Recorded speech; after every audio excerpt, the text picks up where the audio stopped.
I guess I should say this. We have wonderful readers in our church. I love it when Alicia reads, and there are other regulars. But if you would like to read Scripture one day, or get in the rotation, please let us know.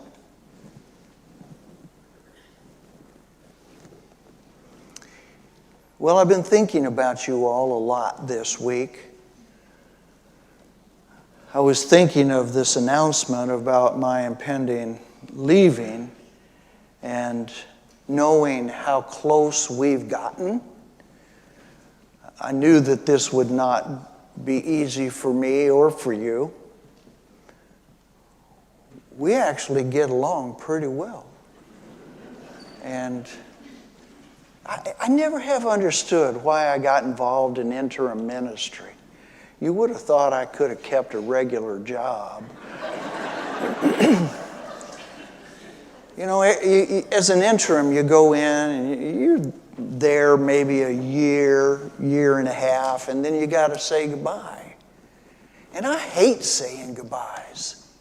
I really do, because I get close to people, and then it's such a sad thing when you got to go. That should have been your first clue about me. You know, that maybe you should have taken a second look. Because I keep getting myself into these jobs where I got to say goodbye, and I don't like saying goodbyes. But I know who you are, and I know you'll help me get through it. And I will be there to help you get through it too. You see, it's important work to say goodbye, to talk about our stories together, and to talk about what we're learning about our faith and about our church. These are stories that we need to share with each other, and that's why I wanted to make sure that we had 7 more weeks out, that we'll have opportunities to talk with one another and share these stories. It's important for us in saying goodbye so that we'll be more free to embrace the next one that comes along. I know we'll be shoulder to shoulder in this, and we'll get it. We need to tell those stories of our experiences together and the things that we'll think about. And it won't surprise me that you would say to me, well, Jim, really was the small things. It's the small things that have meant so much to me. You know, it was that inquiry about how I was doing after I was so sick for a while and you hadn't forgotten. Or it's that handshake when you hadn't seen somebody for a while. Or that hug, that big embrace when you're so happy when somebody has great news to share. That hand on the back that says, I'm here with you. The prayers that are offered. All these little things become really important to us. And some people tell me that it's even those things that are the most important pieces. I've been thinking, wouldn't it be wonderful if we were known as the church of little things? I think that would be pretty cool, that those little things become such big things. Every action has a consequence, you know. And the thing is, we get to decide whether we're going to act in an unloving manner or in a loving manner. And these reverberate outward and affect other people. Well, I know somebody in this church that sent a card to Miss Karen this week and said, I'm so sorry to learn about the passing of your kitty cat, who had been with Karen's sister in Chicago. Now she didn't have to send that card.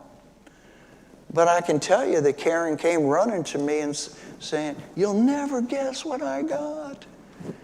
You know, how loving is this? How kind, how cool is this?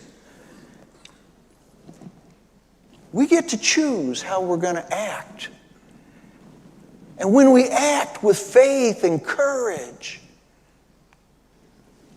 imagine the good that comes into our world.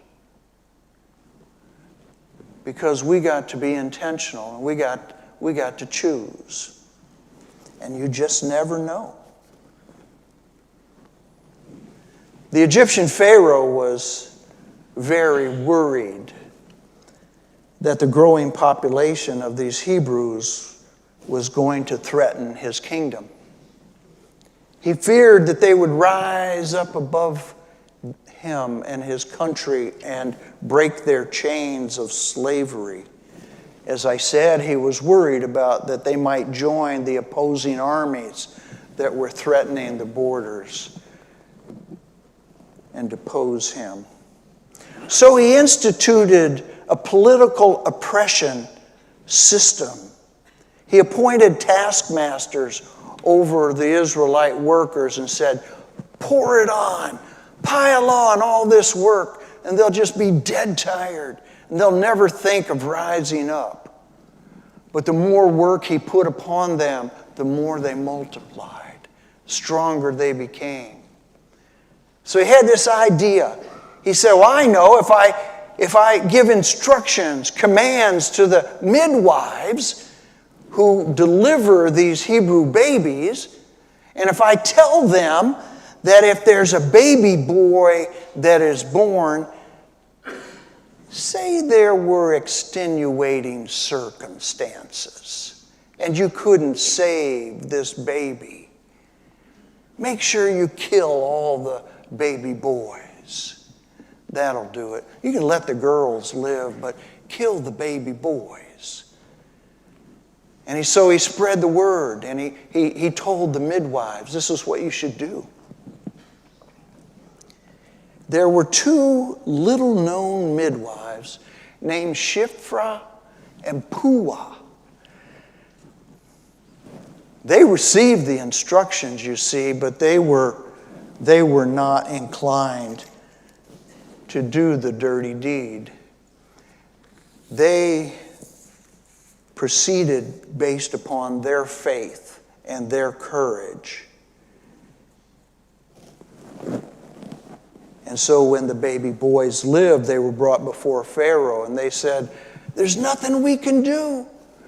Those Hebrew women are so strong, and they pop out these babies so quick before we can get there. And these little boys are just born. And that failed in Pharaoh's eyes. But you know what it was? It was an act of civil disobedience. And they could well have lost their lives for doing this. But they were acting in faith and courage. Well, as you know, one of these little baby boys was named Moses. You remember how Moses was born. His mama knew that there was this threat upon his life, so that when he was born and he lived a few months, she put him in that little basket down by the Nile River and floated him around in the reeds. And that worked out pretty well for a while. She could keep him there. But then the Pharaoh's daughter one day was down at the river bathing with her attendants, and she discovered this baby floating around in this little basket. She took him, and she took him into her own home, right under the Pharaoh's nose. And she inquired among the Hebrew women if there might be someone that could be a wet nurse for this little baby. And don't you know that the one who volunteered was Moses' mama? She fed him, and he grew and he grew and he grew. Things happened. Eventually, he became that man that would lead the Israelites out of Egypt, would go up to Mount Sinai and receive God's law and bring it down, and eventually lead them across the Red Sea and into the Promised Land. But this never could have happened, you see, had it not been for Shiphrah and Puah acting in faith. And Moses not only survived and helped the Israelites to survive, the Jewish nation, but you'll remember that there was one who came out of that Jewish nation who would become the Savior of the world, Jesus. But it all started with an act of faith. And you never know when you act in faith what's going to happen. I tell you, Shiphrah and Puah, they didn't think they were changing the course of history, but they did. They didn't know what would result in their actions. All they knew is that they were called to act in faith. And it all started right there. I need to tell you a story. Would that be okay? I need to tell you a story about the greatest man who ever lived and that you never heard of. It is said that this man has saved over 2 billion people from starvation. 2 billion people. But as chances are, you've never heard of him. His name was Norman Borlaug. Norman Borlaug was a man who grew up on a little farm outside of Cresco, Iowa. Anybody know where that's at? Cresco, Iowa? Yes, you do, really? Okay, see? Okay, hang with me. He grew up on a little farm. And as he grew, he eventually decided to become a Cyclone, Iowa State Cyclone. And he received a bachelor's, master's, and PhD from Iowa State in plant pathology and genetics. And as he developed his career, he developed some disease-resistant, high-yield wheat and corn. And this was his area of expertise. And so he was able to develop this. In 1970, he received the Nobel Peace Prize for his contributions to the world food supply. And it's said that his life's work has saved over 2 billion people from starvation. He went to Mexico, India, West Indies, and Africa and Asia, and he was able to develop these seeds and grow in these arid climates where nothing had ever grown before. And so he was said to have saved over 2 billion people. But I wonder if it was Norman, you see. Was it Norman? Or was it Henry? Henry Wallace was a man, he actually was the Secretary of Agriculture. And in 1941, he became FDR's running mate as vice president.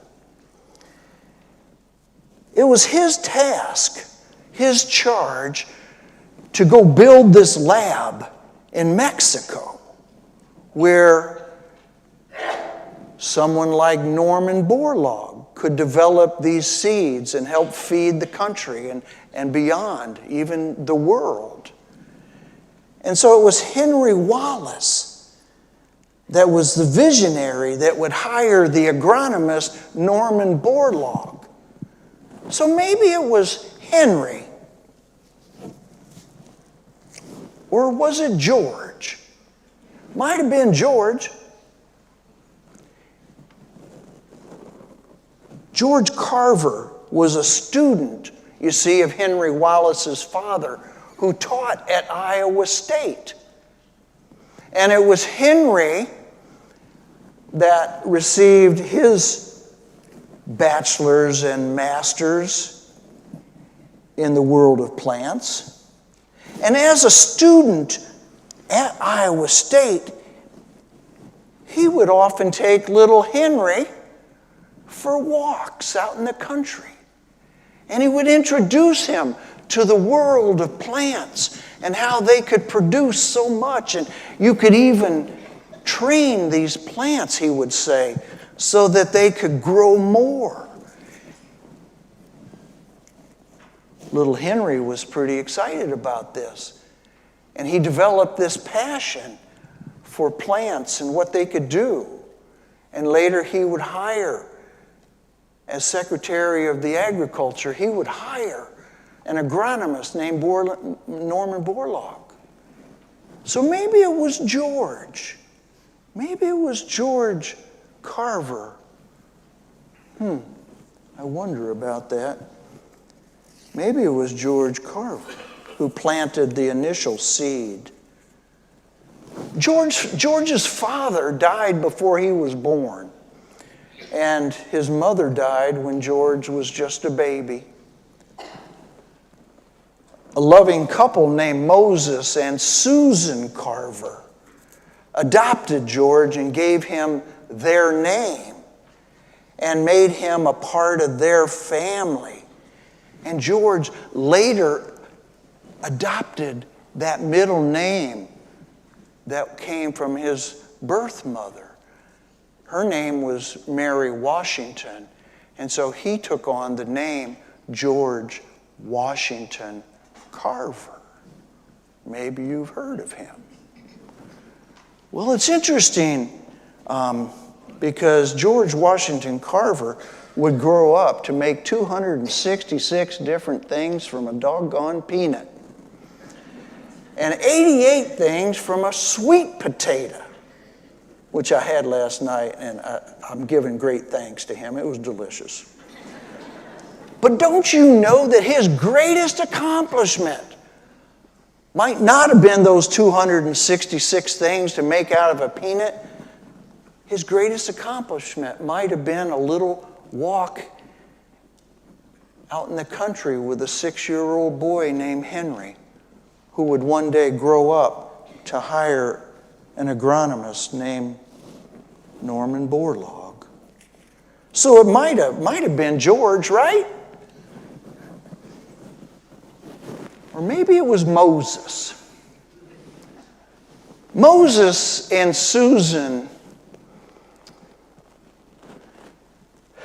lived on a farm in Missouri. And at the time, Missouri was a slave state. But Susan had a friend who was a slave, and her name was Mary Washington. And she had a little baby named George.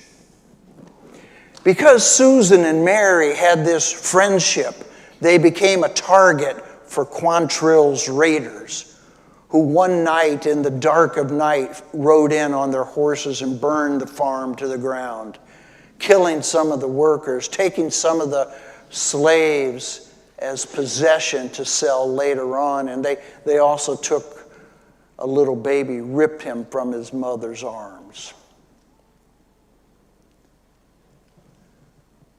A few days later, Moses made contact with Quantrill's raiders and discovered that they were a few hours south down in Arkansas, and he arranged for a meeting where he traded the only horse he had for this dirty burlap bag that contained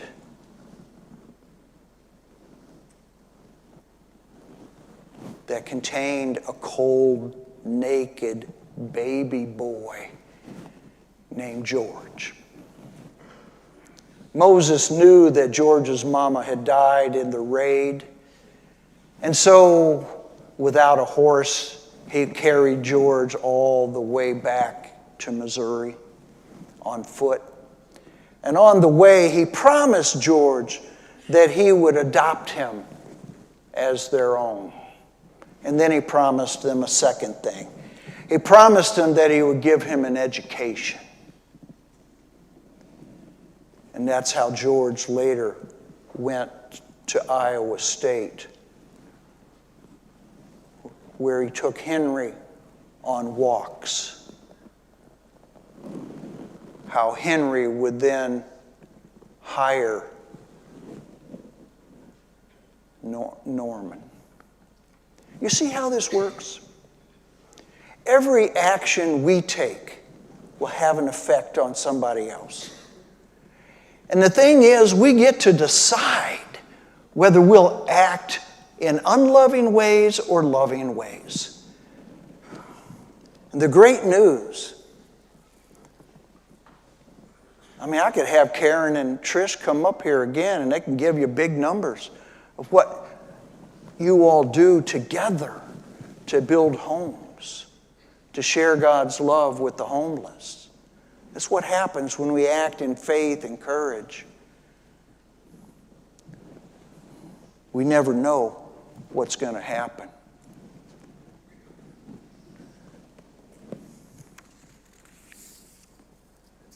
I believe that our church is facing a critical time now as we go looking for a new settled minister. But it's more than that. We're trying to discern where God is calling us and who it is that we will be as a church.